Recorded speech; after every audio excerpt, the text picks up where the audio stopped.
Audio Jungle. Audio Jungle. الله أكبر الله أكبر.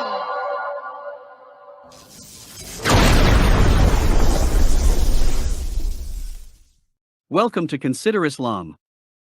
Live with Kenny Bomer, an affiliate and founder of the Consider This TV network. Any views, actions, or comments made by panelists during this broadcast do not necessarily reflect the views or opinions of CTTV network hosts or affiliates. This channel and its affiliates do not claim any right over any of the graphics, images, or songs used in this video that are protected under copyright by other individuals or organizations. All rights are reserved to the respective copyright owners. Under Section 107 of the Copyright Act of 1976, allowance is made for fair use for purposes such as criticism, comment, news reporting, teaching, scholarship, education, and research. Non-profit, educational, or personal use tips the balance in favor of fair use. Fair use is permitted by copyright statute that might otherwise be infringing.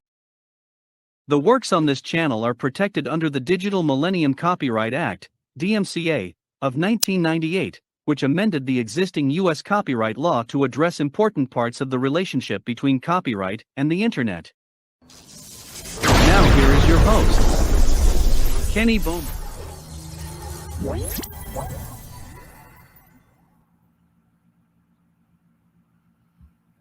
Assalamu alaikum rahmatullahi wa barakatuh. Peace be upon everyone who's watching, who may watch in the future.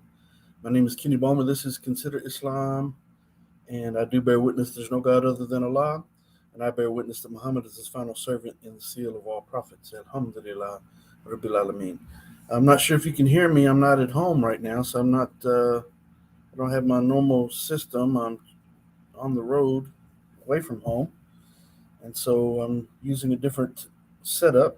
Actually, just using my laptop, but yes, it's indeed a different setup. So if you can hear me in the chat, please let me know. I want to say assalamu alaikum to everyone in the chat. I did see Brother Muhammad with Coventry Faith Foundation in the chat earlier. Assalamu alaikum to you, brother. And I'm going to go ahead and share the link. It's all clear, great. Alhamdulillah. Thank you, brother. I'm going to share the link for whoever would like to join the panel. Feel free to do so. I'm not sure how long I'm going to be here today, but if you'd like to join the panel, you can do so by clicking on the link that I'm about to post in the chat. Okay, so I posted that, so you're welcome to come and join me on the panel if you like. The topic of the show today is basically discussing my new book, Your Right to Self-Identify, My Right to Disagree, that will be published on September the 5th. Inshallah, God willing. So listen, I need 20 people. I need 20 people to join the book launch team, right? I need 20 more people. I've got a number of people who've already joined the book launch team, but I need 20 more people to join the book launch team. And if you join the book launch team, I'm going to send you a free book once the book is published. And once the book is published, I'm going to send you a free book. If you like to pre-order, you can pre-order the book. It's available on Amazon now. The Kindle version, you could pre-order the book now, but the official release date or the launch date is September the 5th. And so if you'd like to join the book launch team, please send me an email at info@kennybomer.com. And I will tell you how to become a member of the book launch team. And you're actually going to get two versions of the book. You're going to get an early pre-release version, and you're going to get the official hardback cover or the hard cover, which may be the paperback, by the way, either the paperback or the hard back copy. Probably the paperback, to be honest. It's so I will send you a copy of the book nevertheless, or you can get the Kindle version if you would prefer that. But I will be sending you, as a member of the book launch team, I will be sending you a copy of the book for free. And I just need your help with a couple of things as a member of the book launch team. So if you'd like to do that, feel free to join the book launch team by sending me an email at info@kennybalmer.com. And I see Brother Muhammad is backstage, so I'm going to go ahead and bring him on and say Assalamu alaikum to the brother. Assalamu alaikum to you, brother. How are you? Wa alaikum salam wa rahmatullah wa barakatuh. Brother, mashallah, it's good to see you. It's Long good to see you. time no see, no hear. Hope you're doing well. Yeah, alhamdulillah, I'm doing just fine. I've been doing great. Just been busy. Just been busy, extremely busy, and so you haven't been online much at all. Hmm, But everything's going well. Other than that, you doing okay? Alhamdulillah. Yeah, I'm fine. Jazakallah khair. I think the title of this book and the purpose of this book is very beneficial, especially in the times we're living in now, especially the teenagers and other than from the teenagers who are young in age. I think they need this information, especially the times that we were living in and the era that we're living at. This is very, very important. And I really commend you for your efforts and trying to, pump this book out to the masses. It's very important for us parents to kind of like be aware regarding this issue. And it's amazing. Thank you so much, Brother Kenny. Alhamdulillah. May Allah accept my efforts and intentions. The thing is, brother, you've said it right that the children are youth of all ages, from pre-K to people who are still kids in college. As a matter of fact, they're still kids. They might think that they're grown. They might think that they know everything, but in fact, they do not. They're still kids, and they have a lot of life to live before they really get an understanding about how life operates. Matter of fact, we're still learning how to navigate this world full of tests and trials. But what's interesting is this gender ideologies are directly targeting children as young as pre-K, and I go into all of this in the book. I did a lot of research for this book, and I did a lot of research in a very short period of time. Although I made an original blog post about a year and a half ago, um, just touching on it, just after Bruce Jenner came out as uh, claiming to be a woman, and then was nominated as Woman of the Year on Vanity Fair magazine and so forth. I was like, oh my goodness gracious, what's the world coming to? But um, as we're starting to hear more and more about it, it's something that I feel very passionate about because it's a direct attack against the law, and for God conscious and God fearing people, we should all be standing up to say no, we're not going to accept these lies and this deception and these delusions. We're not going to accept it. You can call yourself anything you want to, but you're not going to force me in particular, or anyone who um, I know for that matter. I will defend anyone that I know against people who are trying to impose these type of lies and delusions and these false ideologies onto the masses. We have a right to say no. I don't have to agree with you. You can say anything you want to say. I'm not going to oppress you. I'm not going to attack you. I'm not going to harm you or try to instigate anyone else to do those things. But I do not have to agree with what you're saying. I just simply do not have to agree with it. Call yourself Shelly if you want to. Put on some high heels. But look, I can still see your Adam's apple, and I see your size 15 feet, and I know that you're not really a female, even though you are proclaiming yourself to be one. And because I know that you're not a female, um, I have a right to say that I don't agree with you, and I have a right to refuse to go along with the charades that you're playing, and I have a right to refuse to go along with the lie that's being spread and propagated. So that's what the book is about. Mm, But I talk about how these gender ideologies were originally introduced in the 60s with Dr. Alfred Kinsey and Dr. John Money and another a group of about 5 or 6 doctors, but they were the most prominent. One referred to as the father of gender ideologies, and one referred to as the father of the sexual revolution, Dr. Alfred Kinsey. And, so all these things go hand in hand. It's all attacks from the devil himself, Iblis, trying to lead people astray and causing people to believe that they can alter the creation of our God, our Creator, Allah subhanahu wa ta'ala. And so we should be willing to speak up and say, no, I'm not going to accept that. And so if you feel the same way, I need your help in trying to push this book, inshallah, God willing. I need people to join the book launch team if you can, if you would like. I will give you a free copy of the book for joining the team, but I would need you to send me an email at info@kennybomer.com. I do have a couple of things that I would need for you to do as a member of the book launch team. That's just a matter of helping to promote the book itself. As a matter of fact, if you see along the bottom of the screen, it says share the hashtag my right to disagree. Please share that if you can on various posts and so forth. That is the hashtag for the book and this whole defense against these ideologies and so forth, as far as I'm concerned. And so I could use your help in that, God willing, inshallah. Inshallah. Yeah. I think this thought process is dangerous when it comes to breaking the family structure, especially for those brothers and sisters who are really conservative. I think this way of destroying the family and mixing the genders or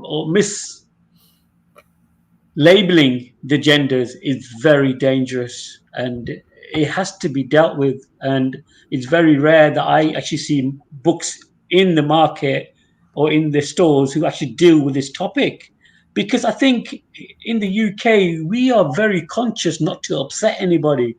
I don't know how it's like in America, but in the UK we're very submissive people. We're like, if the food comes cold, we don't complain.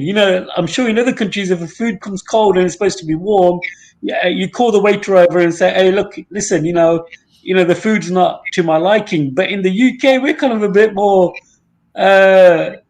soft-hearted, whereas we'll just, like, as they say in the UK, we just pull our socks up and deal with it, and just eat the cold food and maybe complain later on.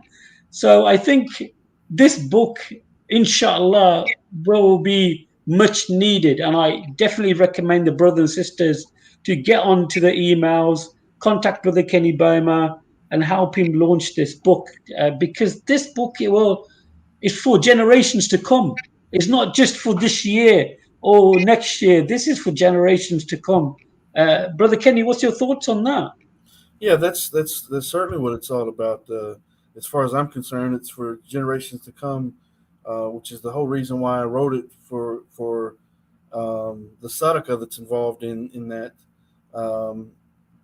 If someone is affected in a positive way by it, I truly believe that Allah subhanahu wa ta'ala is going to reward me on the day of judgment for writing it and for my efforts and my intentions.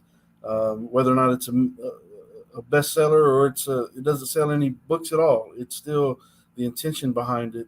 But I believe that we should all be trying to leave something behind that's positive, that can contribute to the perpetual blessings that we will receive on the day of judgment for any good that we leave behind in this life. And to me, it's a great opportunity to defend the truth and to defend Allah subhanahu wa ta'ala and all the prophets and the messengers, including the last of the prophets, Prophet Muhammad sallallahu alaihi wasallam, and the message that they've sent that is nothing but truth.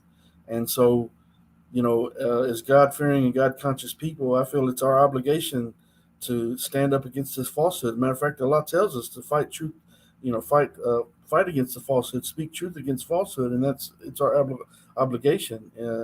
We should be all uniting in this And to be honest, we should be uniting whether or not we're Muslims, Christians, Jews, whoever we are.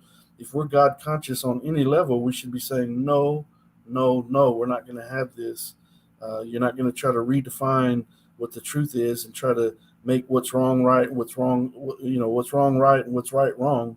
We're not going to accept that. And, but yes, it's certainly for generations to come, inshallah, anyone who comes across this material and, um, you know, gets an idea of what was, even if things change eventually, but I don't see them changing. I think they're going to get worse before it gets better, to be honest.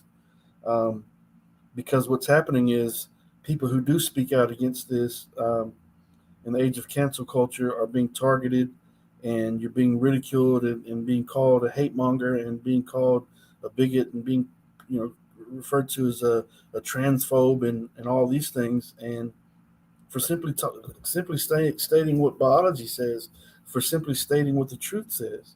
And if you speak the truth, somehow you are in the wrong as far as society goes, as far as this group pushing these ideologies in society goes. And this is, the Prophet Muhammad sallallahu alaihi wasallam warned us about this as a sign before the day of judgment, where the man who's speaking the truth will be looked upon as though he's telling a lie, and the man who's telling a lie will be looked upon as though he's speaking the truth. And this is a prime example of that happening.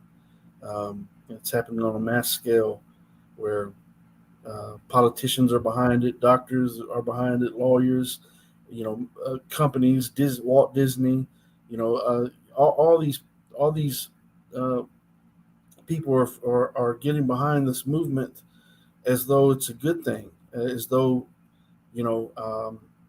how dare you speak out against it on any level, even if you do it politely and just say, hey, look, the science says that we can determine someone's sex, whether or not they're male or female, down to the very smallest cell within the body, that the biologist can put this very smallest cell under a microscope and tell you if this person was a biological male or a biological female.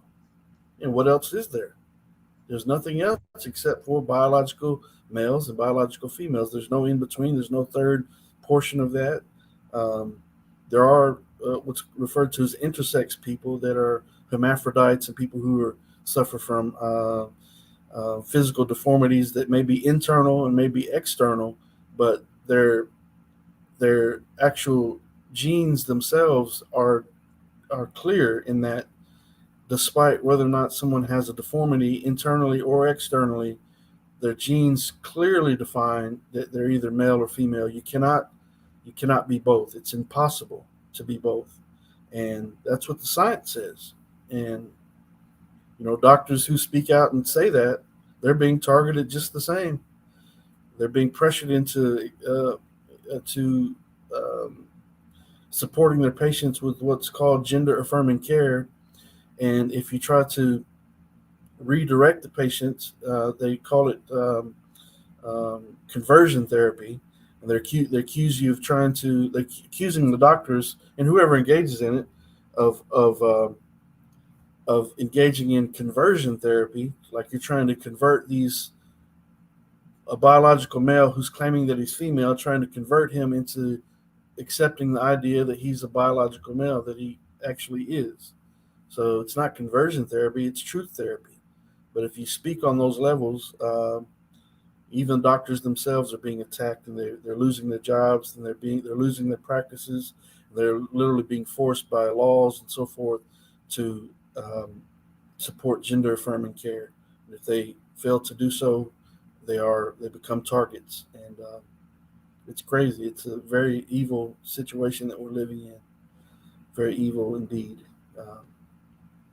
Yeah, it's quite surprising how far people will go to destroy the normal way of life. It is quite disturbing, especially here in the UK. I don't think we hear it as much as what you probably do there in the States, but in the UK, maybe we're a bit more conservative.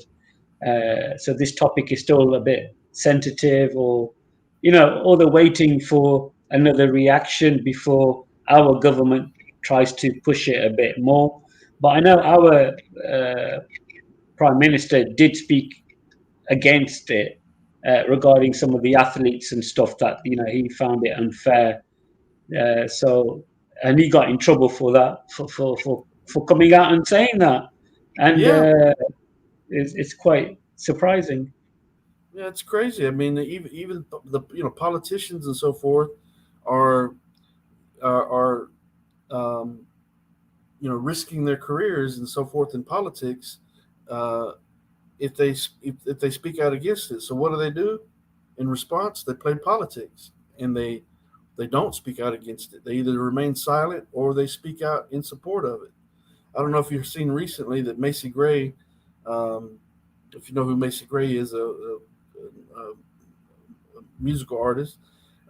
She recently made some statements, stating clearly that whether or not you call yourself a woman or not, you can call yourself a woman all day, but that doesn't make you a woman, And so she Yeah, was speaking clearly about that, but after the pressure started getting to her, after people heard the interview that she was in saying those things, they started responding to her, putting pressure on her. Then she was on a early morning talk show within 3 days, making an apology, taking back everything that she said, and calling all the so-called transgender people heroes, um, totally contradicting everything that she originally said, which was the truth. So now she was placed in a situation where she was pressured into denying the truth, and she was pressured into agreeing with the deception and the lies. And so, um, you have members of parliament, you have yeah, members of the United States Congress, you have um, it's crazy, man. It's crazy that it's such a strong movement, which is a political movement, by the way. It's a political movement, inevitably, and it's like a religion. It's similar to Gnosticism and um, mystics, where they uh, yeah. believe that the soul exists outside of the material world and within the material world at the same time. It's crazy, but it's similar to early Gnostics and Mm. Christianity. And um, It's a very good point that you made there, Brother Kenny, and I do feel that some of these individuals sell their soul to the devil, and it's for me. I see the same kind of mirror image of the Antichrist or the Dajjal coming, and I ponder like, how could anybody will follow the Antichrist, the Antichrist, and he will have on his forehead, kafir on his forehead. And the Prophet ﷺ has told us what his description will be, but still some people will sell their soul to him and still follow him. yeah, So I look at this particular pumping of this so-called uh, you know gender kind of like discussion, that people are selling their souls even though they know you know uh, that it's incorrect and it's not natural, So it's quite disturbing. It really is. And the book that you've got, inshallah, will hopefully give some ammunition, some tools in the toolkit to deal with this particular topic in a good way. Meaning yeah, that it's not about bashing; it's about no, education and knowledge. yeah. It's nothing. There's nothing um, offensive in it. I made sure not to write anything that would be categorized as hate speech and stuff like that. Now, there's going to be people who are not happy with it, but just like they're not happy with truth being told. And but that's just I'm not gonna compromise speaking the truth just to make someone comfortable. I'm just not going to do that. But I've made sure that have made it clear that I'm in support of defending anyone's rights and so forth, and defending anyone against oppression and injustice and being attacked and so forth. That includes quote unquote transgender people. I don't believe there's any such thing as transgender people. No one can actually change or transform themselves into anything else. But so I really hate. Very reluctant to use that expression. Matter of fact, in the book, numerous times I say so-called transgender people because, and that might sound offensive to people, but I explain why I say that, and I don't mean it offensively, even though I'm sure someone will probably take that offensively, but that's not the intention. The intention, the sole intention, is to defend against the idea that we should have to accept what someone else says when we know that it's a clear lie. And it's like, what about our rights? So you have a right to call yourself whatever you want to call yourself. Okay, that's fine. I don't really care about that. Call yourself, dress whatever you want to, do whatever you want to. I care about it in that it affects all of society, but as long as you're not bringing it to my doorstep and you're not trying to affect, my family members and people, my friends and family and brothers and sisters in Islam and people that I love. But the fact of the matter is they are doing that. And so what do you do in the face of that? Do you sit back and just just watch in amusement? Or do you step up and say, you know what? Allah has given me a gift. If Allah gave me nothing more than a mouth, the Prophet Muhammad said to stop injustice in any way that you possibly can. Do it with your hand, do it with your mouth, do it with your tongue, do it with your heart. Any way that you possibly can, you step up and speak out against injustice and wrongdoing. To stop the evil in any way that you can. And so, as I sit back and I ponder on these things, I'm thinking, I look at it the same way as you do, as far as, man, it's Iblis, it's the devil. There's no doubt about it.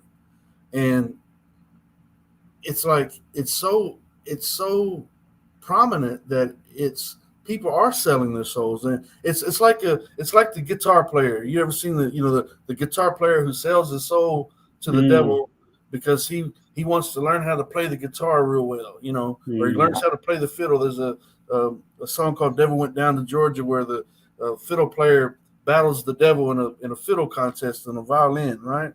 And but what's the inevitable reason that someone would sell their soul? They're selling their soul because they want the notoriety from people, from human beings, right? So just put our God, our Creator, push him to the side. They're more concerned with getting the attention of human beings, making human beings their God. They want the attention of the human being, and inevitably, if you're looking for the attention from the human being, you're looking to be admired by the human being, but at the same time, you're worshiping the human being because you're devoting your time and your effort, and you're selling your soul in order to get, to please them in some way, whether it be playing the guitar to impress them with the guitar, and and they like listening to it. Yeah, it's kind of worshiping them while they're worshiping you at the same time. It's like a back and forth situation there where you're trading one for the other. And in the same way, if someone literally is selling their soul to the devil, well, he's benefiting. The devil will be benefiting from receiving your soul, and you're benefiting from what he has to offer in return. And it's the same thing. So a person like Macy Gray, by example, that I mentioned earlier, she's a musician, and she doesn't want to lose her record deal, and her name in the spotlight and in tours and all those things. And so, well, who sets all that up? People do. And so she doesn't want to offend people. So instead of offending people, she offends the truth, which is inevitably offending our God, our Creator. Originally, she spoke the truth. But then they put pressure on her, and then she retracted it, and now she's giving in to the lies and the delusions of people, and it's a sad state of affairs. It is sad. Why I find another strange and disturbing is when they give this particular thought process an image or a logo. So they use various colors, like a rainbow, and that kind of symbolizes this type of movement. And even picking the rainbow colors, it's kind of like very mind manipulating, because as a young child, you're thinking rainbow and you're thinking of different colors, and you know, of course, the rainbow is beautiful to look at.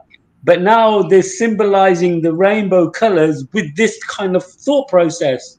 Yeah, And am I correct in that? I'm sure. I don't know yeah, how they use it in the yeah, US. yeah. I've thought about that recently. I thought about that a Mm. couple of days ago when I passed by a daycare that had the rainbow. And they might have had the rainbows, symbol long before this transgender stuff. I don't know, but they have the rainbow stuff on their sign. And and when I drove by there, and I've thought about it before, and I literally thought, it's Allah that created the rainbow, and Yeah. so Iblis Mm. is trying to take what Allah has created and Subhanallah. corrupting it and distorting it. Even a Mm. human being, the greatest of Allah's creation, the human being that Allah described as the greatest of His creation, has taken the human mind and soul and distorted it and flipped it upside down and turned it inside out and making people believe that a little girl can be trapped inside of a man's body. Look at me.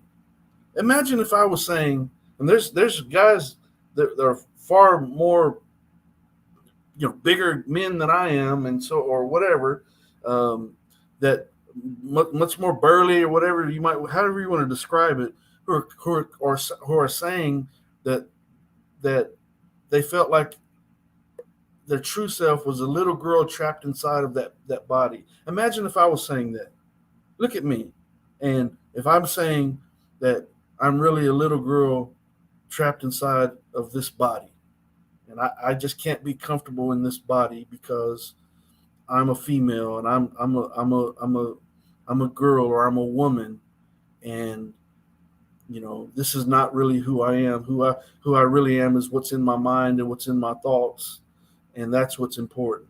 That a Mm. person they took it from being um, a man who self-identifies, or vice versa, a man who self-identifies as a woman, but now they say that the the man who says that feels like he's a woman or thinks that he's a woman doesn't just self-identify as a woman; he is a woman because that's what he believes. That's what they're saying, that the person really is a woman. He's not just saying that he feels like a woman or he thinks he's a woman or he identifies himself as being a woman. They're saying that he is a woman.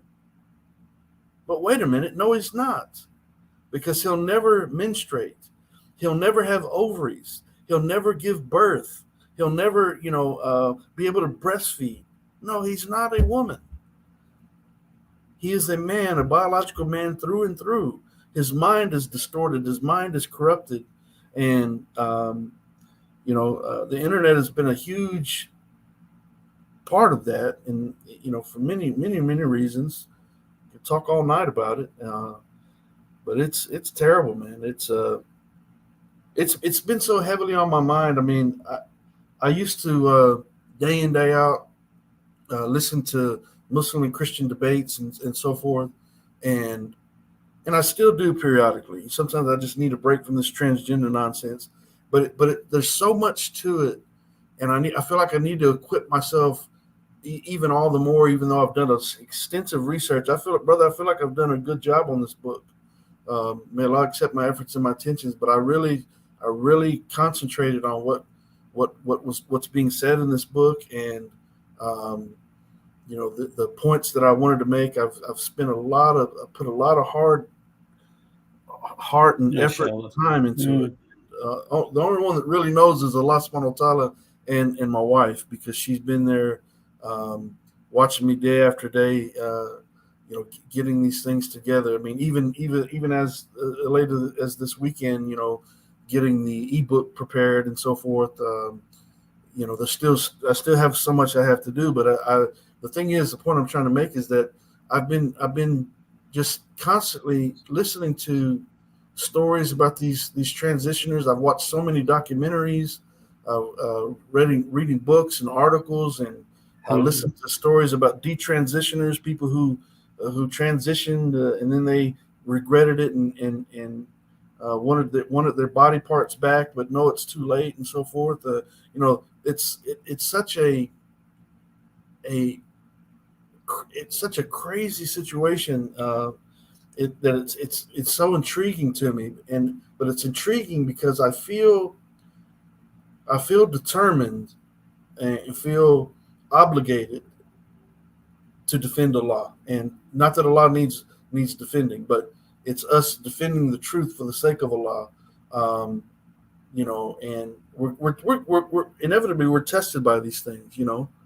Are we going to be those who step up and uh, step up and speak truth? Allah says, "Let there rise among you those who are willing to step up and speak truth against falsehood. Let there rise among you a group that does that." And man, if Muslims can't do it, who can? The Muslims are the most equipped to do it, as a matter of fact. Um, and so, man, it's something. My book, Consider Islam. Uh, I was extremely passionate about that, and I feel like I'm just as equally, or maybe even more, because this is such a blatant and evil attack.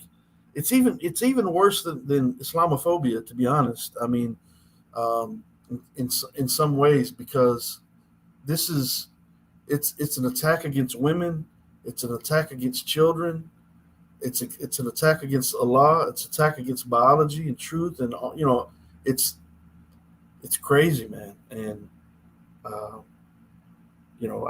pray that Allah accepts my efforts, and I don't know what the book's going to do, what it's not going to do, but I know I've put my heart and my soul and my time and efforts into it, and spent time when no one knows what I'm doing. I'm by myself. I'm not looking for attention. I'm not looking for anything. It takes time, man, to write this book. It's taken a lot of time, a lot of effort, and I did it purely for the sake of Allah subhanahu wa ta'ala, and that's the truth of the matter. And so I don't know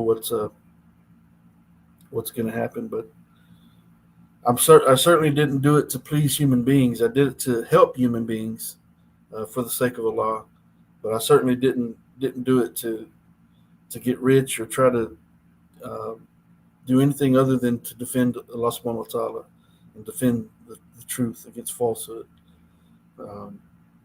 So here we are. Subhanallah. It's you know what, Brother Kenny, but I was watching this comedy with Ricky Gervais. He plays like a reporter in a program called After Life, I think it's called. And there's a clip in there where like a 50-year-old man, he thinks he's an 8-year-old girl, and he dresses like in a little girl's costume. So he's a reporter, so he goes to the home to pick the story up. And it's just a ridiculous clip of this grown-ass man wearing a little dress and justifying that he's a child. And his wife looking at him thinking, what's wrong with you? And just like a comedy scene for about 5 minutes. And it's quite just disturbing at the same time. But that's how we can laugh at it. But that's how life is. This is how serious it is. There are actually people out there who think they are an 8-year-old girl, even though they've got a man's body. It's subhanallah, it's very disturbing. It's crazy, brother. There's what's called body identity integrity disorder, where there's people who truly believe 100%. They believe that they're amputees, right? And so they will tell you that they're an amputee, and although you see all 4 limbs, they insist that they're amputees. And what do you respond? How do you respond to someone if someone came up to you and told you that, said, "Hi, my name is Bill, and I'm an amputee"? And initially, you would be shocked, just like you watching that little segment that you mentioned. And initially, it's funny. You think that Bill's telling him, he's just joking around because it's so bizarre. What he just said is so bizarre, and you take it as a joke. But no, Bill is serious, and he really believes that he's an amputee. And so much so that he seeks doctors out that, trying to get them to amputate one of his limbs, because he truly believes that he's an amputee, and he cannot be comfortable unless he becomes truly an amputee, that he truly loses a limb. Of course, he knows he's not truly an amputee, because he seeks out physicians, surgeons to remove these body parts. And what I'm saying right now, I'm not joking about this. This is true. There's people that really do this, and some of them go to the extent of they can't get a surgeon and doctor to actually remove their healthy body parts, so they try to do it themselves. They try to damage themselves to a point that the doctor has no other choice but to go ahead and remove the body part, making them an amputee. So if Bill, a person by the name of Bill came up to you or whatever name, come up to you and says, "Hi, I'm Bill and I'm an amputee," and initially you're like, "You're not an amputee. You have all four of your limbs." Certainly you're going to think that there's something mentally wrong with this person, because in fact there is something mentally wrong with that individual. He's got a mental disorder, and this is the same thing that happens with these types of people who have gender dysphoria, that used to be called gender disorder. It used to be called a gender identity disorder. That's what it used to be called. Now it's called gender dysphoria because the word disorder, they find it to be offensive. Now it's just a dysphoria, confusion. Instead of it being an absolute disorder, meaning that the word disorder, meaning that something is obviously wrong, now it's called a dysphoria where there's some type of a confusion there. That's more politically correct to them than the word disorder. So they've replaced the terminology in what's called DSM-5, which is a manual that's put together by psychologists and so forth in the medical field, people in the medical field dealing with these things. But just as there's people who believe that they're amputees, we have these people who believe that they're now. Gender dysphoria is real, but not all so-called trans people who call themselves transgender actually suffer from gender dysphoria. Some of them are just doing it because it's become the popular thing to do, and because they're getting attention for claiming that they're transgender. So they become online celebrities. They get their own shows on reality TV and so forth, and so they like the attention that they get by calling themselves transgender. Whereas if they were just a normal John or Jane Doe, they don't get the attention. If you understand what I'm saying, it's like if I was seeking out attention and I start swearing up and down that I'm, I don't know, I'm a pirate. I'm a one-eyed pirate with a peg leg. I don't know, and I just insist on saying this all the time and insist that people accept the idea. Eventually it's going to start drawing attention, right? And that's what they're feeding off of. So not all of them actually have this mental disorder, this problem. Some are just doing it because it's like a trendy thing to do. It's like a social contagion, and it's called rapid onset gender dysphoria, where they do it rapidly. They didn't grow up believing that they were trapped inside of the wrong body. They just because it's become a popular thing to say or do online, they join that movement, and in order to get attention, in order to be a part of a particular group that they can fit in with, because otherwise they might be a little socially awkward or whatever. And so what do you do when someone comes up to you and says, "I'm an amputee"? Do you say, "Yeah, Bill," even though you're looking at all four of his limbs, right? "Yeah, Bill, you are an amputee. You should get something done about that. Here's a hacksaw, here's a chainsaw, here's a knife or whatever. Maybe you should go ahead and get one of these body parts cut off, or go to the doctor and get get a body part removed, one of these healthy, functioning body parts.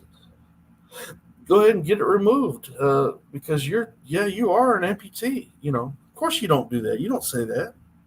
And so why would we tell a man named Mike that he's a little girl named Janet?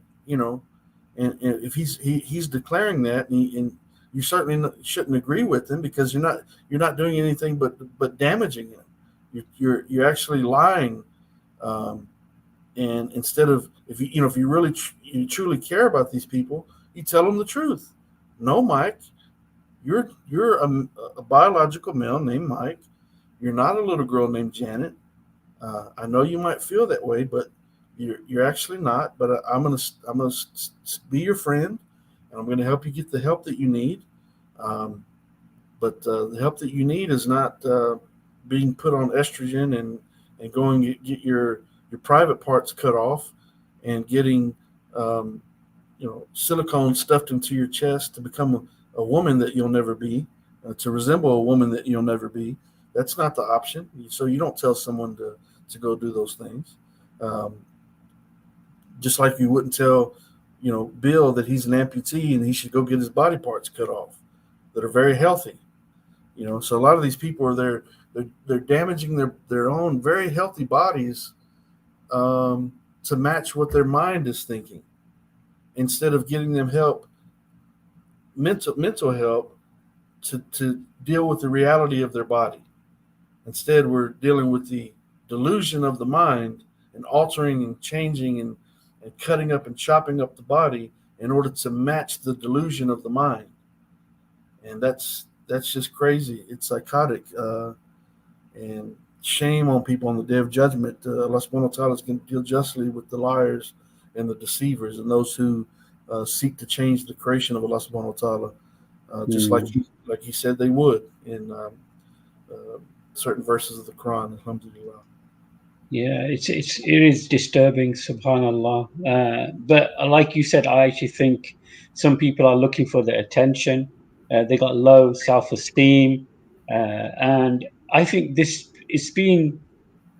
I think this is kind of been brewing up for the last 10, 15 years as things are just seem to get too much into the open, just like homosexuality and same-sex marriages.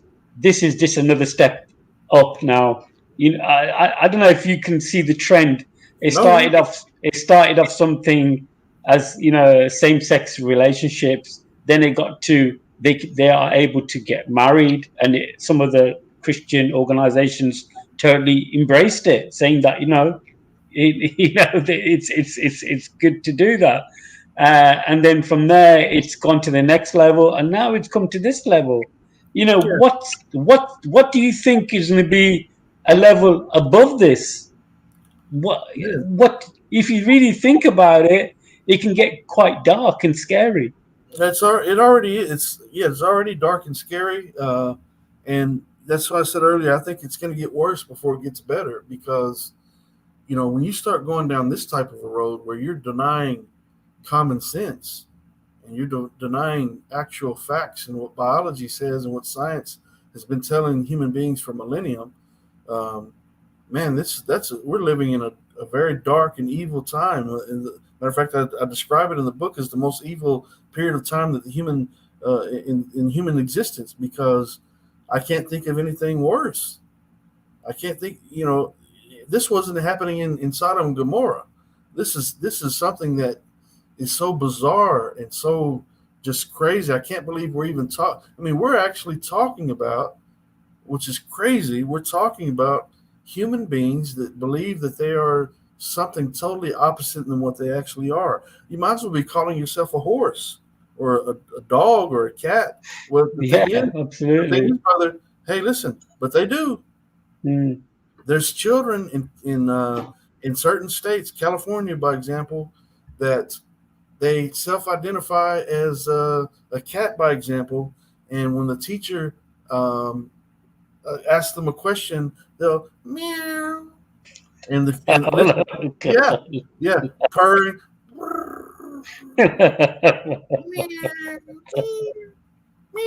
yeah. I mean, come on, are you kidding? No, but I know it sounds silly, but it's really happening. It's really happening, and the teachers can't say anything against the child. They Mm. can't correct the child.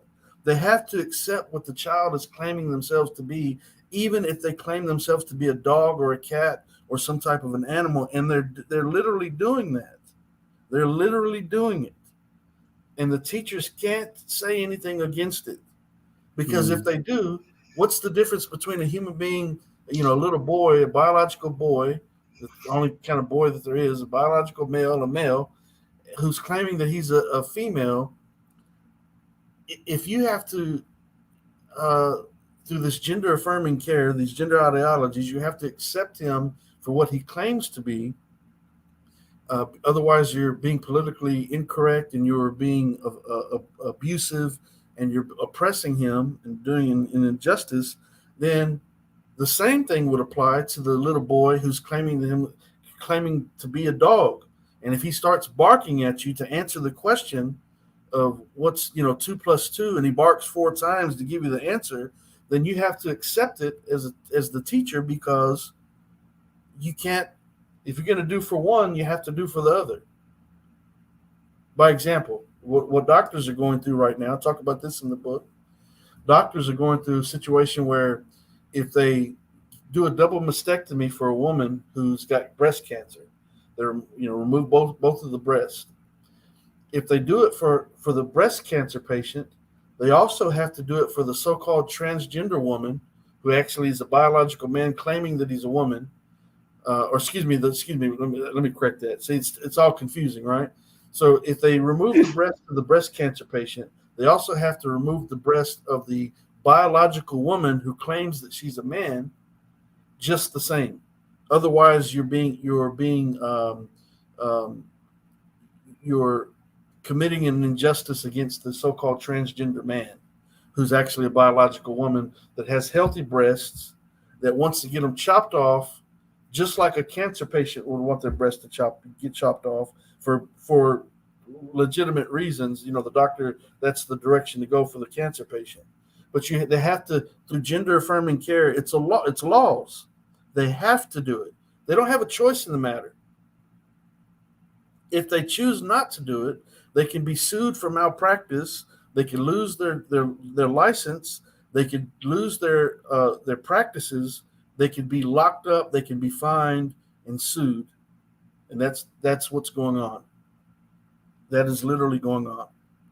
Teachers are being fired if they don't accept gender ideology. I mentioned some of these teachers in the book. Some of these politicians, some of these doctors who are speaking out against these things, but they're being targeted and they're being attacked, and it's just really crazy, man.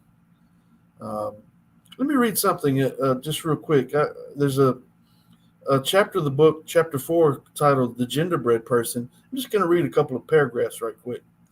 It says, with all the pro-pedophilia doctors of the past being responsible for developing gender ideologies, it should be of no surprise to anyone that the target audience of the transgender movement is children. Those ideologies are being taught in classrooms from preschool to major universities all over the United States, as well as the rest of the world. Young people are being indoctrinated to accept the idea that a person can be whatever gender/sex they choose to be, despite their biological makeup. They are taught to believe they can be a male, female, both male and female, or neither, based on how they feel. They are taught that they can be male one day and then female the next. They are taught to believe that it is possible for a person to have a male brain and a female body, and vice versa. Through curriculum, guest speakers, and teacher training that are all provided by transgender activists. They read books like I Am Jazz, provided by a transgender activist. They read books like I Am Jazz and read A Crayon Story, which is a story about a blue crayon wrapped in red paper that thinks that it's red.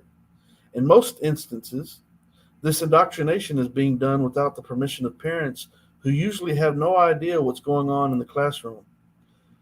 There's also handouts called the Genderbread Person and its new replacement, the Genderbread Unicorn, the Gender Unicorn, that I have examples of in the book on page 161 and 163, that are being seen in an ever-growing number of classrooms across the United States. Both handouts are widely used throughout the country while backed by the Biden administration. In the process, transgender activists are moving away from claiming that biological females or males identify as the opposite sex to a more radical claim that says that a biological male or female is the opposite sex, as I just mentioned a moment ago. They also claim that sex is assigned at birth, and therefore sex can therefore be reassigned later in life. Of course, that requires medical costuming and physical mutilation, but they're okay with that. A statement about who someone is more powerful than a statement being made about how they identify. Therefore, trans activists no longer claim that a transgender woman is the man who identifies as a woman. Now, the man who identifies as a woman is a real woman, so they say. Their claims are metaphysical in nature, but they try to present them as scientific. They claim gender identity determines a person's sex, and that the objective realities, they claim gender identity determines a person's sex, and that uh, objective realities do not mean anything when compared to a person's subjective identity. In the process, they're teaching children that a boy can be a girl and a girl can be a boy, or a child can be both or neither. Trans activists are promoting these ideas through the use of cartoon character graphics that they know will attract children. One of the most effective and widespread of those graphics is the genderbread person. The graphics are used to indoctrinate children and to encourage them to question their own gender identities and sex. Graphics like the genderbread person cause them to focus on their bodies and to question their own human nature. It teaches that whenever it comes to sex and gender, we have 5 distinct aspects of ourselves to consider. At the top of the handout, there's an arrow that points to a rainbow-colored brain that says identity. In the upper right-hand corner, you see gender identity and a quote that says, "How you in your head define your gender." So it says, "How you in your head define your gender." That is based on how a person aligns or does not align with what they understand to be options for gender. The graphic also lists the gender identities of womanness and manness, two-spirited, and genderqueer, of what it says are infinite possibilities. There's also an arrow that points to 4 little boxes that indicate the possibilities for gender exist along a spectrum. Little dots are used to indicate the spectrum as they teach children that they need to think about their own gender identity and where they exist along that spectrum. Then right below gender identity is gender expression, that they define as the way a person presents gender through their actions, style of dress, and demeanor. That could mean a person is feminine, masculine, butch, femme, androgynous, or gender neutral, all of which exist along a spectrum. And below that is biological sex, with similar markings that suggest that it too exists along a spectrum. Below that is sexual attraction and romantic attraction. The major message that the handout is teaching children is that four of those items do not have to match with the 5th, meaning gender identity, gender expression, sexual attraction, and romantic attraction do not have to have a relationship with biological sex. It teaches children that their biological sex could be one thing and their gender expression could be another. It says that none of it needs to match, and that it probably doesn't. And the final little bit right here. The genderbread person graphic is one of the earliest used to indoctrinate children, but it drew backlash from trans activists for looking too much like a genderbread man. The other issue is that it says biological sex on that handout, which is not considered to be politically correct, a politically correct term amongst the transgender community. Therefore, that handout has been replaced in most places with the genderbread unicorn.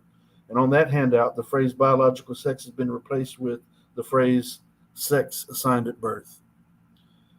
And so it's crazy, man. Yeah.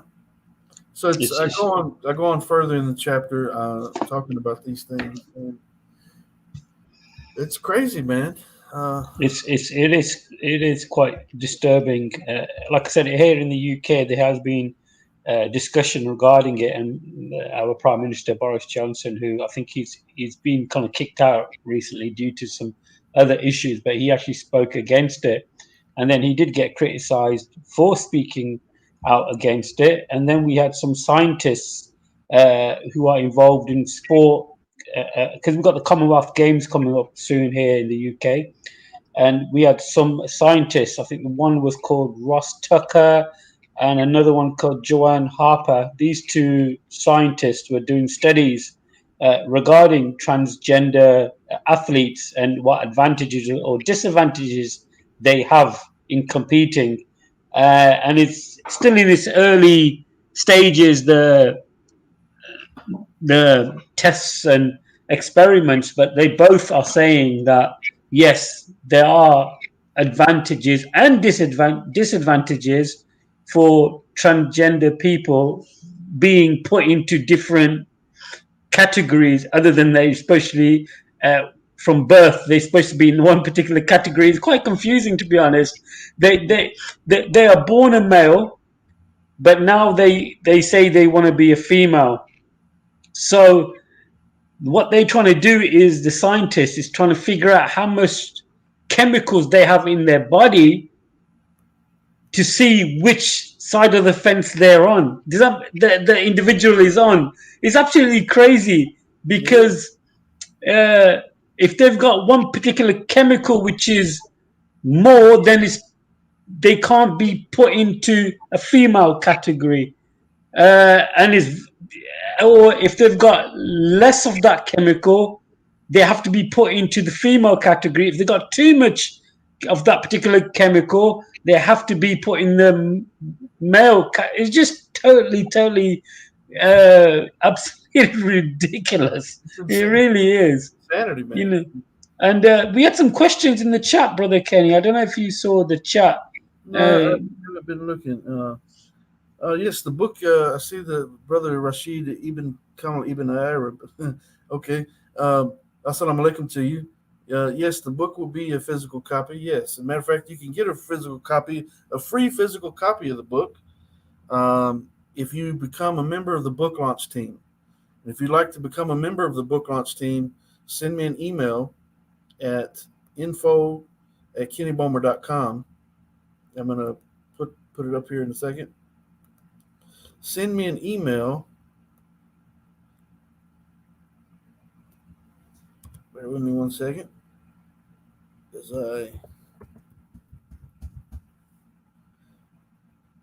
All right, yeah. So if you'd like to become a member of the book launch team and get a free copy of the book, email me at info@kennybomer.com and I'll tell you how to do that. Simple as that. Just to get a free copy of the book, guys, all you got to do is email Brother Kenny. You don't have to send any of your bank details or anything. All you have to do is just contact Brother Kenny Bomer. I've already sent you an email. I didn't have to put my credit card details in there, nothing. So, guys, don't be shy. You get a free book, and I actually got the copy of Consider Islam. I think the second edition. And I'm still going through it, and I still use some of those arguments in some discussions that I may have with non-Muslims and so forth. So, guys, the book Consider Islam, the second edition, I forgot how many pages it was. I think it's nearly 250, 300 pages. I think it's 243, if I remember correctly, something like that. This book actually has more pages than that one, but yeah. But yeah, so if you would like a free copy of this book, just email me and you'll become a member of the book launch team. The book will be published on September the 5th, and so as a member of the book launch team, you can got a couple of things you can help me with, and it's nothing financial, by the way. It has nothing to do with that. But if you'd like to become a member of the book launch team, just simply send me an email at info@kennybomer.com, and I'm going to send you a free copy of the book, the actual Amazing. book itself, the real book. Alhamdulillah. There's another question, Brother Kenny. Oliver Catwell has made an interesting point in the chat. I don't know if you can see the... Yes, it says it's interesting that trans activists argue vehemently that the difference between sex and gender, but they don't want to redefine sex assigned at birth as apato, gender assumed at birth. Yeah. So that's one of their tactics. For one, we live in the age of modern technology, and I talk about this in the book, and I give a scenario in that Um, for one, why is there a need for um, ultrasound technicians that can tell you what the sex of the baby is going to be before the baby's even born? Subhanallah. That's So a who beautiful point. so who is the ultrasound technician? They could be accused of assigning gender at birth by Subhanallah. because of looking at the X-ray, the ultrasound, and saying, "Oh, it looks like you're going to have a boy." Well, how dare they, right? Subhanallah. How Beautiful dare they? point. Now, Mashallah. what if think about this scenario? You go to the ultrasound before the baby's born, and they tell you you're going to have a boy, but according to transgender people, the doctor assigns sex at birth. So, under their thinking, uh, if that were true, then the doctor could just as easily say, on a whim, just to say, even though he sees testicles and a penis on the male baby, could say, "Oh, you have a little girl here." Wait a minute. And I asked this question in the book. Wouldn't the appropriate thing to do, if that were true, that sex can be assigned at birth, wouldn't the appropriate approach be, wouldn't there be something in the medical guidance in their medical books that says that because sex is assigned at birth, at least get the input from the parents that are having the child about what sex they want their baby to be if it was assigned at birth. I mean, that would be the obvious thing to do, because what if the doctor says, "Oh, you have a brand new baby girl," and the dad says, "Oh, no, I want to change it to a boy. I want it to be a boy." Yeah. How dare you Subhanallah. assign it to be a girl? I didn't ask you to make it a girl. I want it to be a boy. Man, listen, it'd be like walking to a casino, walking into the birth room at the hospital would be like walking into a casino. You don't know what you're going to get in the situation. You don't know what you're going to get. It'd be like utter chaos, because if the doctor really assigned sex at birth, he could just on any given Thursday just decide, every Thursday I'm gonna assign all the kids in the hospital that are born that day. On Thursdays, they're all going to be males. On Fridays, they're all going to be females. I mean, I know that sounds crazy, but the doctors, if they assign sex at birth, they would have that liberty to do such crazy nonsense. And that would mean that if sex is assigned at birth, then you have every right later in life to reassign it. And that's what they say. Because sex is assigned at birth, you can reassign it later in life. And reassign it again if you want to. You can reassign it every hour if you want to. You could be a male or a male this hour and a female the next hour, and a male the following hour, and a female the hour after that. Or you could be both male and female at the same time. They literally say this. You could be male and female at the same time, or neither. Or you could be some third option. Or you could be one of the 112 that are listed in the book, 112 so-called genders that they have developed and come up with in this gender ideology. So you might not even be a human male or female at all. You've been bamboozled and been duped. It's tomfoolery. It's double hijinks, because someone's been lying to us all this time, telling us that we're males and females. If what they say is true, we've been tricked. Or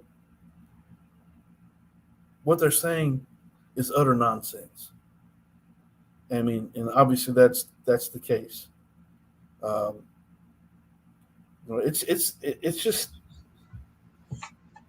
It's again, it goes back to here we are in 2022, and we're talking about someone and groups of people, not just one individual, but groups of people who insist that a person could be trapped into the wrong body.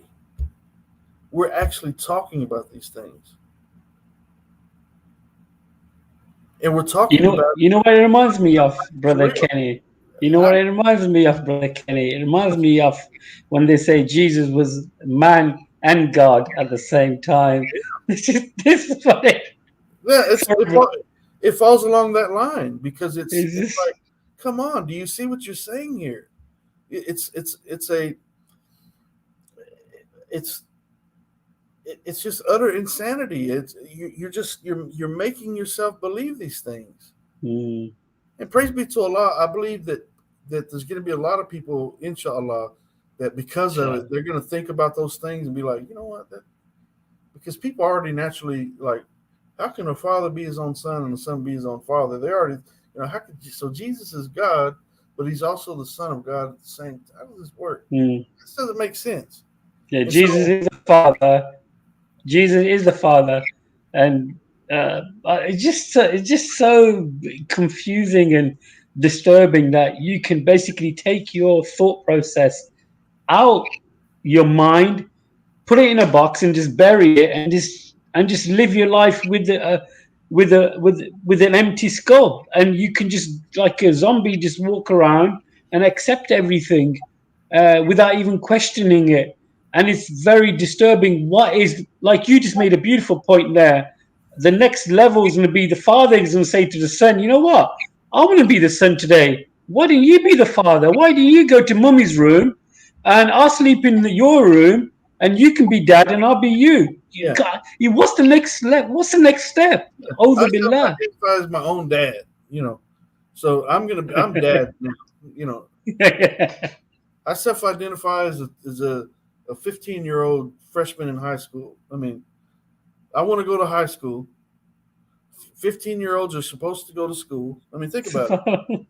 15-year-olds are supposed to go to school, and or I want to go to I school. want to go to eat at the restaurant, and I should be able to get um, eat for children's prices instead of adult prices. I should be able to go to the movies and get a child's ticket instead Yeah, of the more expensive adult ticket. I yeah. should be able to identify as a person who's up in age and get the discount that older Mm. people get, for food and different things. I want to get Social Security right now because I self-identify as a man, and I'm 70 years old as far as I'm concerned.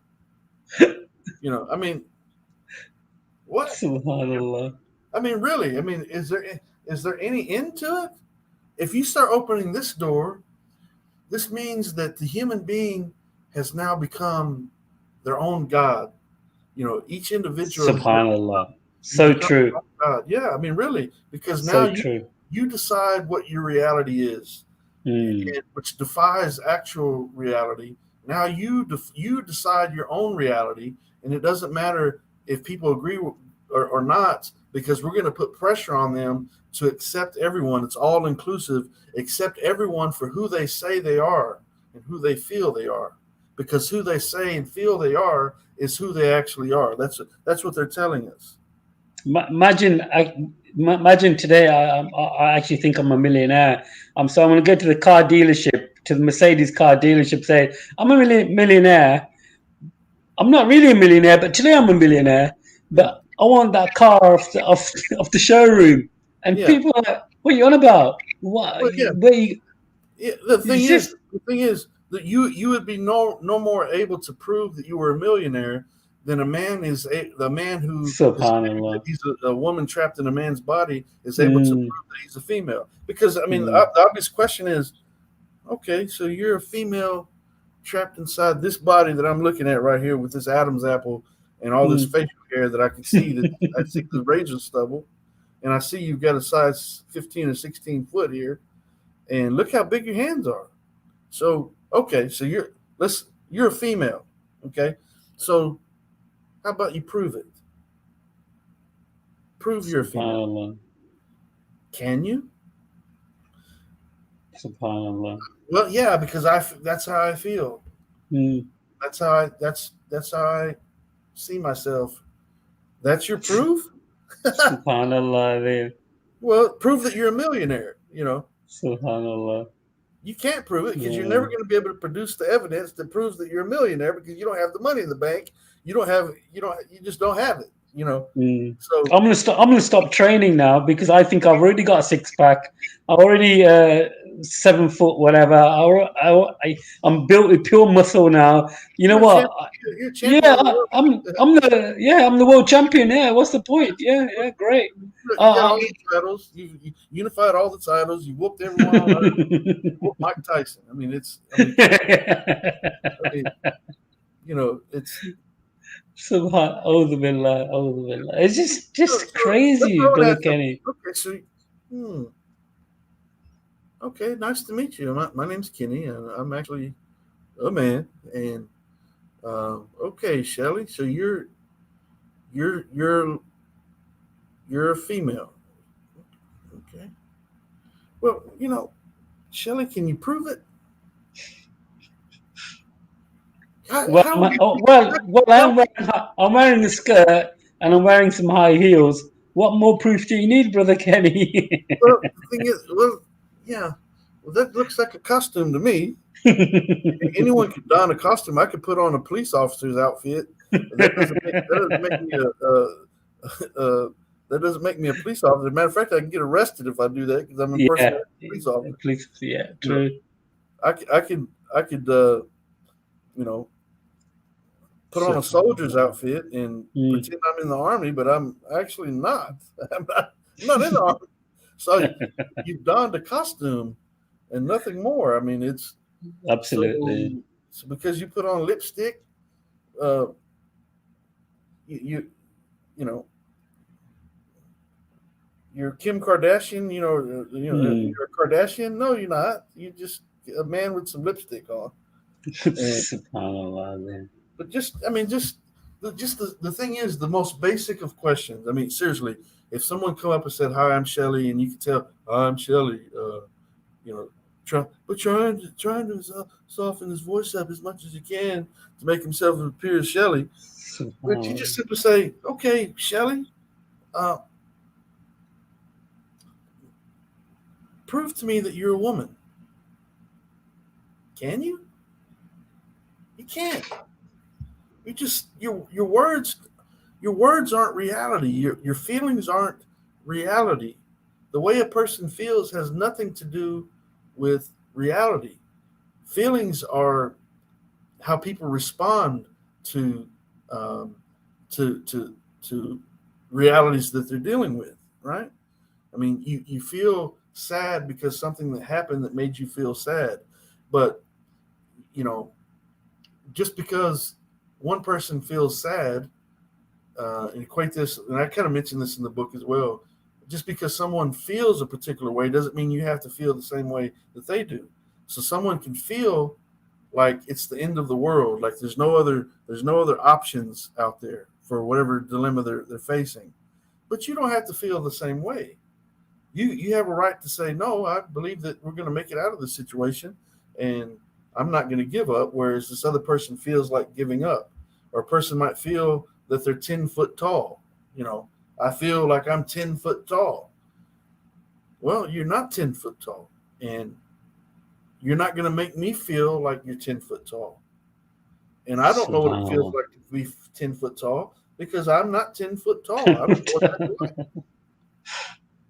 Do you know what it's like? Because if we get this measuring tape out and measure you, I'm pretty sure that the measuring tape is going to prove that you're not 10 foot tall, even though you feel like you are.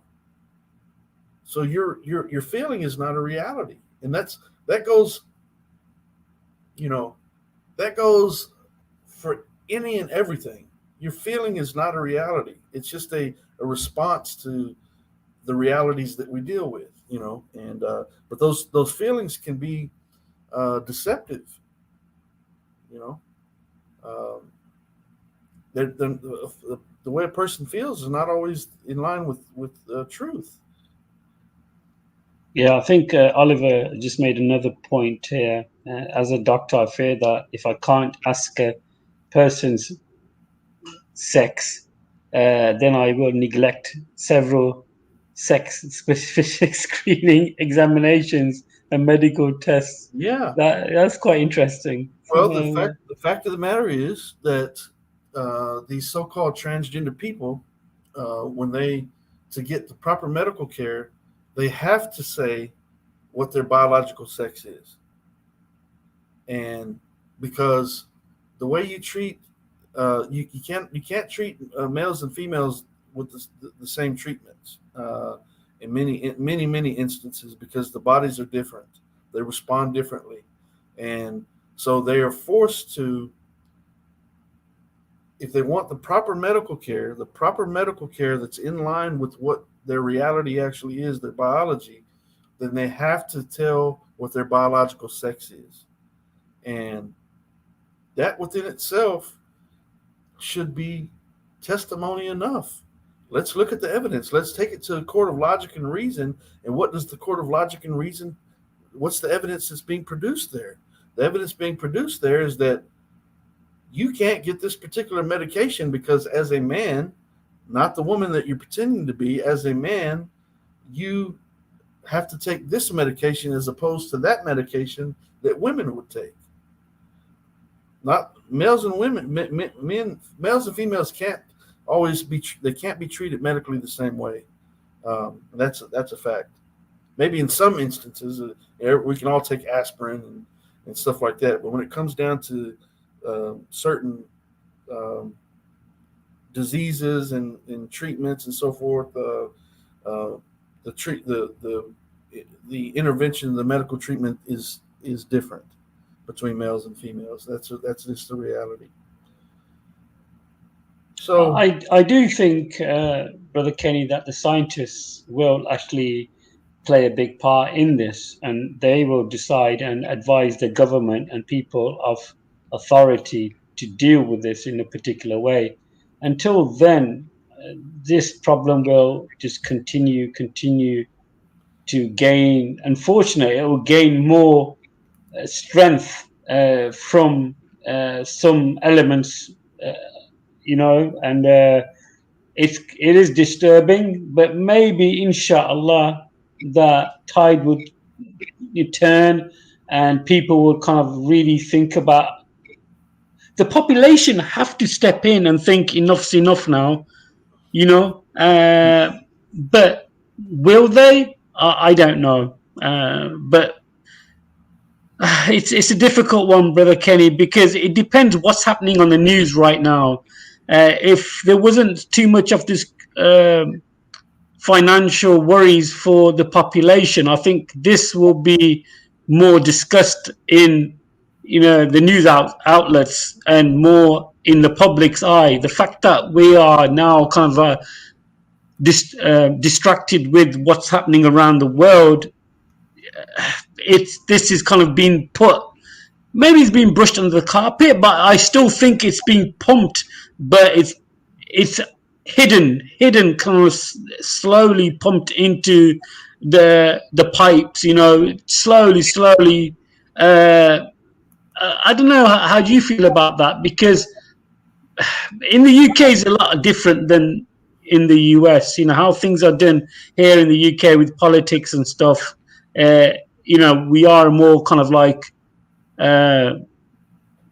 conservative. We're more thoughtful, and actions are taken. Recently here in the UK, some of the politicians were caught watching porn within the Houses of Parliament. We had incidents of the elder statesmen or the politicians physically groping other men, and stuff like this. There's been a lot of stuff happening here in the UK when it comes to politics. So, it's a real difficult one, Brother Kenny. It really is. But I'm happy that you've got this book and it will be out soon, and a way for us people to really give ourselves some information and highlight the issue in a very thoughtful way. Very interesting, Brother Kenny. Thank you so much. Alhamdulillah. Yeah, brother, it's the thing is, some of these doctors are speaking out already, but they are being they're receiving a lot of backlash, and it's crazy, man. I talk about a few of these gender affirming doctors and these doctors on the other side that speak out against it, but it's an uphill battle. It's a because the government's putting these things in place as well, and when the from the top down, they're pushing these ideologies and have in essence that have become uh, gender ideology, gender activists and transgender activists themselves by putting these policies in place. I mean, we're fighting an uphill battle here, and so man, we got to come together as God fearing people and speak out, for the truth and face the falsehood, just as Allah subhanahu wa ta'ala has told us to do. So, And brother, I appreciate it. just a final thought, Brother Kenny, before you go, and I appreciate your time. Actually, the only people I think who will have the guts to speak up about it are the Muslims, the ones who are actually practicing their faith. I can't see anybody else actually speaking up about it. Uh, yeah, so that's all I wanted to say. To be honest, I think majority of the people will speak up about it, and it will be from the Muslims, and I think they will be getting shut down by the media and people of government and authority to say, look at these Muslims, they're backwards and so forth. But no, we are just want to put everything back to its natural course. Imagine a lion wants to be a lioness, but you've got the mane, you've got the beard, you're a lion, you're not a lioness. It's just not going to work. So we have to really think about how we educate our children and their children, how they are educated. For example, our grandchildren, and then our great grandchildren. Where is this going to end? Where is this gonna the ripple? Where is it going to end? And unfortunately, unless we get together and deal with it, it's not going to happen. And thank you, Brother Kenny. I don't want to keep you up to you, mashallah. I know you're busy. Jazakallah khair for letting me come on and say a few words. Yeah, thank you for joining me, brother. It's been a pleasure. And I'd like to talk to Brother Jamal. I would set up a stream with Brother Jamal at some point, inshallah. Um, but yeah, it's good hearing your voice, brother. And I apologize for not being as active as of late, but I've just been busy with the book and working on a contract, fulfilling contract, and so forth. So just been busy, man. Been busy. Alhamdulillah. So alhamdulillah, indeed. So, brother, thank you for coming to the panel. You're And welcome.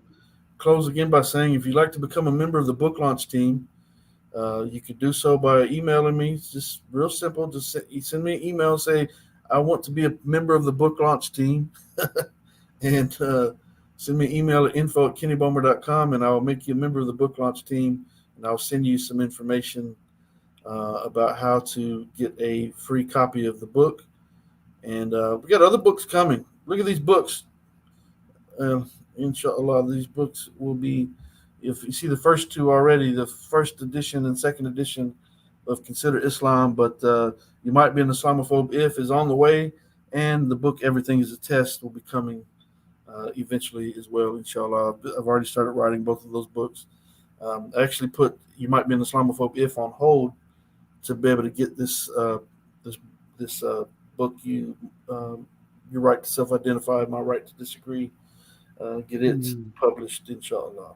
Mashallah, I love the cover. I love the cover on the red book. You might be Islamophobe if with the man spying through the blinds. That's amazing. Scared me. That's awesome, mashallah. Excellent. Who's out there? Yeah. Mashallah. So yeah, I'm inshallah, I'm looking forward to getting these books published, and inshallah, may Allah accept the efforts and the intentions. But thank you, brother, for your support, and please keep me in your prayer, and I'm gonna keep you in my prayer as well. And yeah, so I thank everyone for watching and for listening. I do encourage you to hit subscribe, like, and share, and go to Brother Muhammad's channel on Coventry Faith Foundation and subscribe there as well, inshallah, God willing. So I'll leave you by saying, Assalamu alaikum, rahmatullahi wa barakatuh. Peace be upon everyone who's been watching and listening now or in the future. I do bear witness there's no God other than Allah, and I bear witness that Muhammad is his final servant, the seal of all prophets. Alhamdulillah Rabbil Alameen. And thank you, you as well, Oliver Catwell, and everyone else who's been participating in the chat. We'll see you next time. We'll leave it at that. May Allah make ease for each and every one of us. May have mercy on each and every one of us on the day of judgment. Assalamu alaikum. Rahmatullahi wa barakatuh.